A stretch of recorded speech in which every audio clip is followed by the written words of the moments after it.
Hello everyone, this is Sarang Gupta, your science and maths teacher.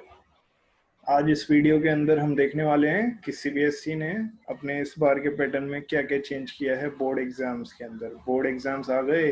जिन बच्चों को लग रहा था कि अभी तो बहुत ज़्यादा टाइम है, अभी तो मार्च अप्रैल में एग्जाम्स होने वाले हैं, सीबीएसई ने क्या बोल दिया कि अभी एग्जाम्स 2 पार्ट में होंगे। तो वही सब अब डिस्कस करने वाले हैं, कैसे करेंगे with the help of this presentation. So CBSE board exam 2022 will be held in 2 parts now. ये अब आपका 2 parts में होने वाला है, right? That is term 1 and term 2.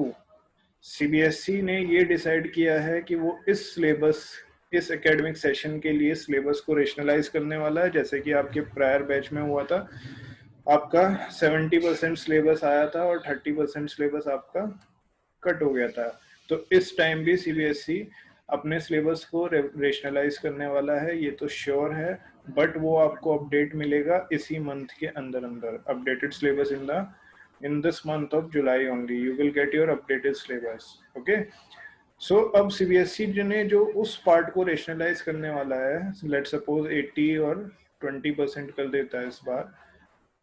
इस 80 को भी उसने फर्दर 2 पार्ट्स में डिवाइड कर दिया है। क्यों? क्योंकि अब बोर्ड एग्जाम जो होने वाले हैं वो 2 टर्म्स के बीच में होने वाले हैं, that is term 1 and term 2 with 50% in each term. यानी कि अगर आपका 80% सिलेबस आ रहा है तो इस 80% को भी सीबीएसई ने फर्दर डिवाइड कर दिया है 50 इंटू 50% सिलेबस इसका आएगा आपका टर्म 1 में और 50% सिलेबस आपका इसका आएगा टर्म 2 में। Syllabus will be reduce in the session. इस सेशन के लिए रिड्यूस होने वाला है syllabus for sure, and you will get the updated syllabus in the month of July only, right? So अब टर्म 1 में क्या क्या आने वाला है वो देख लेते हैं, और टर्म 1 कैसे और कब होगा। टर्म 1 आपका होने वाला है नवंबर और दिसंबर के अंदर। टर्म 1 में आपका आएगा क्या, 50% सिलेबस आपका यहाँ पर कवर होने वाला है। Date will be decided by CBSE only, not by school. School decide नहीं करेगा, सीबीएसई डिसाइड करेगा। प्लस साथ के साथ ये जो पेपर आपका होने वाला है नवंबर दिसंबर में टर्म 1 के अंदर, ये आपका एमसीक्यू बेस्ड रहेगा पूरा का पूरा, जिसमें आपके केस बेस्ड एमसीक्यू आएंगे और आपके असर्शन और रीजनिंग बेस्ड एमसीक्यू आएंगे। बेसिकली आपके जो केस स्टडी के क्वेश्चंस होते हैं उसके ऊपर एमसीक्यू आ जाएंगे, और असर्शन रीजनिंग के ऊपर जो क्वेश्चंस होते हैं उनको एमसीक्यू की फॉर्म में दे देंगे। ये पेपर जो आपका रहने वाला है बच्चों, ये रहने वाला है आपका 90 मिनट्स का, राइट? और ये आपका दोनों तरीके से हो सकता है, बेसिकली डिपेंड करता है कि आपकी पेंडेमिक की सिचुएशन वहाँ पर क्या है। कोविड की सिचुएशन जैसे अभी प्रिवेलिंग सिचुएशन है, उस हिसाब से जैसे नए वेरिएंट्स आ रहे हैं, तो अगर उस टाइम पे यानी कि नवंबर दिसंबर के टाइम पर भी कोई नया वेरिएंट है, सिचुएशन आउट ऑफ कंट्रोल है, तो उस केस में ये आपका होम बेस्ड हो जाएगा। अगर नहीं, सिचुएशन कंट्रोल में है कोविड की, तो उस केस में आपका स्कूल सेंटर बेस्ड आपका ये एग्जाम होगा, यानी कि आपको स्कूल में जाकर एग्जाम देना होगा। एमसीक्यू बेस्ड एग्जाम होगा। क्वेश्चन पेपर स्कूल नहीं बनाएगा, question paper will be send by CBSE only. CBSE schools को क्वेश्चन पेपर भेजेगा। अब तक क्या होता था, इंटरनल्स के लिए स्कूल अपने अकॉर्डिंग पेपर बना लेता था, लेकिन इस बार ये जो बोर्ड का जो पैटर्न आया है, इसमें टर्म 1 में आपका बोर्ड का एग्जाम जो होगा वो भी सीबीएसई के द्वारा बनाया जाएगा, और along with the marking scheme CBSE will send the question paper two the schools along with the marking scheme. मतलब मार्किंग स्कीम भी सब सीबीएसई सेट करने वाला है, पेपर भी सब सीबीएसई सेट करने वाला है। जो स्टूडेंट्स के रेस्पॉन्सेज होंगे, जो आंसर्स होंगे, वो कैप्चर्ड किए जाएंगे ओएमआर शीट के द्वारा। ओएमआर शीट क्या होती है अभी नेक्स्ट उसमें स्लाइड में देखते हैं। ओएमआर शीट में जब स्टूडेंट आंसर फिल कर दे देंगे तो आपको स्कूल को उस ओएमआर शीट को सीबीएसई में अपलोड करना पड़ेगा ऑन द सेम डे, और इससे सीबीएसई की चेकिंग का प्रोसेस भी बहुत ज्यादा फास्ट हो जाएगा। So you will get your result very early. Okay, so आगे देखते हैं। अभी ओएमआर शीट का एक हल्का सा आइडिया ले लेते हैं। इस तरह की कुछ ओएमआर शीट आपकी दिखती है, और इसमें आपके ऑप्शंस होते हैं, राइट? अगर आपको कुछ भी फिल करना होता है, जैसे आपका फर्स्ट क्वेश्चन का आंसर सी पार्ट है, तो आप क्या करेंगे, with the help of your pen आप सी पार्ट को ऐसे अच्छे से डार्क कर देंगे, right? So this is how you can fill your answer in the OMR sheet, right? और जैसे आपके 12th क्वेश्चन का पार्ट का आंसर आ रहा है, let suppose A option is correct according to you, तो आप एक में जाएंगे और ए वाले पार्ट को ऐसे डार्क सर्कल कर देंगे like this. So this is how you can fill your OMR sheet.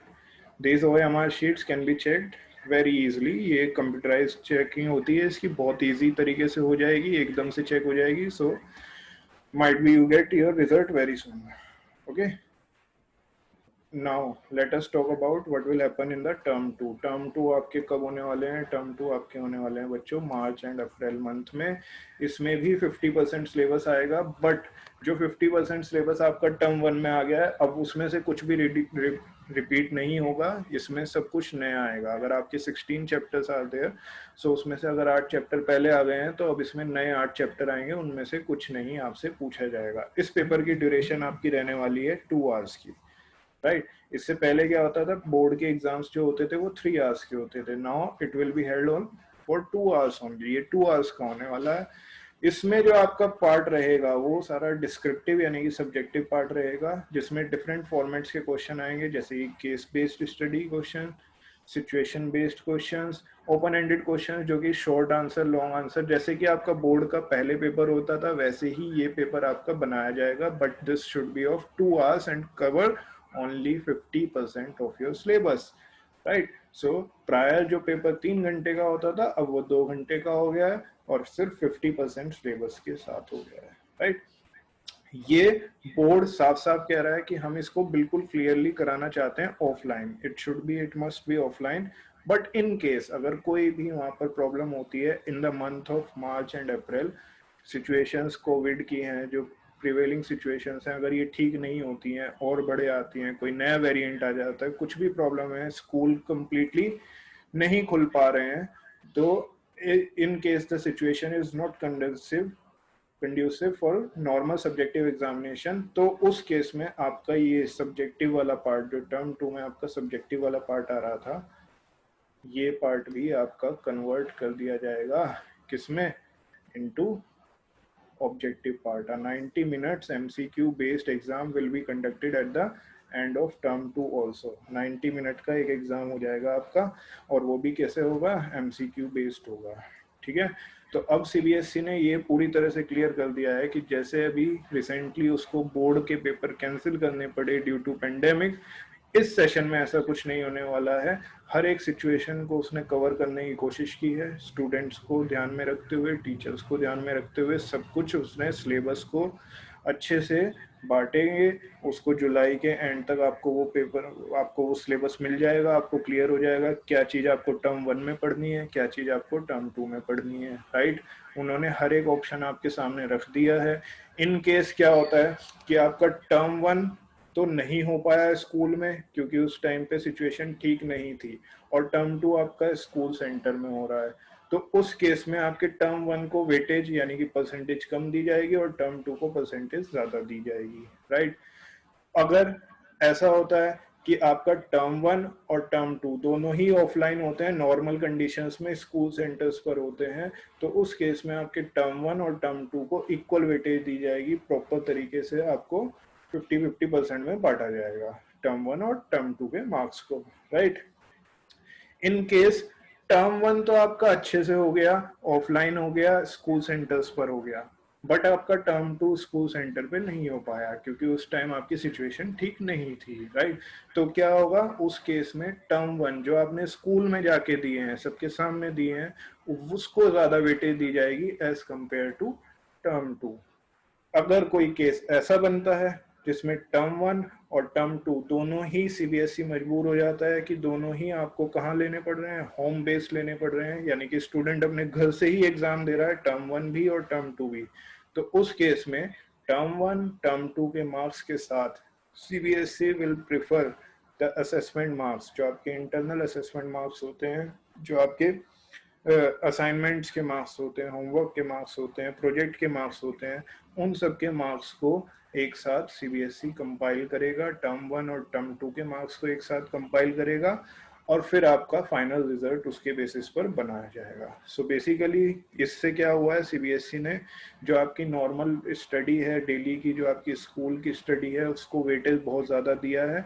तो आपको अपने असाइनमेंट्स वगैरह सब डेली बेसिस पे, पीए जो भी आपके इंटरनल असेसमेंट हो रहे हैं, उनको बहुत ज़्यादा अच्छे से पढ़ना पड़ेगा, स्कोर करना पड़ेगा, ताकि सिचुएशन कैसी भी रहे आने वाले समय में आपको आपके रिजल्ट में कोई भी प्रॉब्लम ना देखने को मिले। So it is my advice for you all कि अभी तक अगर पढ़ना नहीं शुरू करा है, रिवीजन बैच का इंतजार करना बंद कर दो अब, कि कभी कोई रिवीजन शुरू होगा कि हम तो रिवीजन बैच में कवर कर लेंगे, ऐसा कुछ नहीं होने वाला है। अभी सीबीएसई ने 2 पार्ट्स में डिवाइड कर दिया है इसको, एक दिसंबर में हो जाएगा और एक मार्च अप्रैल में हो जाएगा। सो आपके बोर्ड एग्जाम्स जल्दी से जल्दी होने वाले हैं और अच्छे से कवर अप होने वाले हैं। सिलेबस आपका रिड्यूस कर दिया गया है, तो इसका मतलब है कि अब सीबीएसई क्वेश्चंस बनाने के लिए काफी ज्यादा डीप जा सकता है, यानी कि क्वेश्चन आपके डीप टॉपिक से उठा सकता है, टॉपिक के अंदर वो काफी ज्यादा डीप जाकर क्वेश्चंस को पिकअप कर सकता है, because now your syllabus is reduced, right. So ये सब था जो कि सीबीएसई ने इस बार के पैटर्न के अंदर, बोर्ड के पैटर्न के अंदर चेंजेस किए हैं। आई होप आपको सब कुछ क्लियर हो गया होगा। आप मुझे बताइए कमेंट सेक्शन में कमेंट करके कि आपको ये मेथड कैसा लगा सीबीएसई का, अच्छा लगा या बुरा लगा, आपको क्या पॉजिटिव पॉइंट्स नजर आते हैं और क्या नेगेटिव पॉइंट्स आते हैं। Let's discuss in the comment section. अपने फ्रेंड्स के सभी के साथ इस वीडियो को शेयर करो, उन तक ये नॉलेज पहुंचाओ, उनके सारे डाउट्स को क्लियर करो। Thank you very much, have a very nice day, bye bye.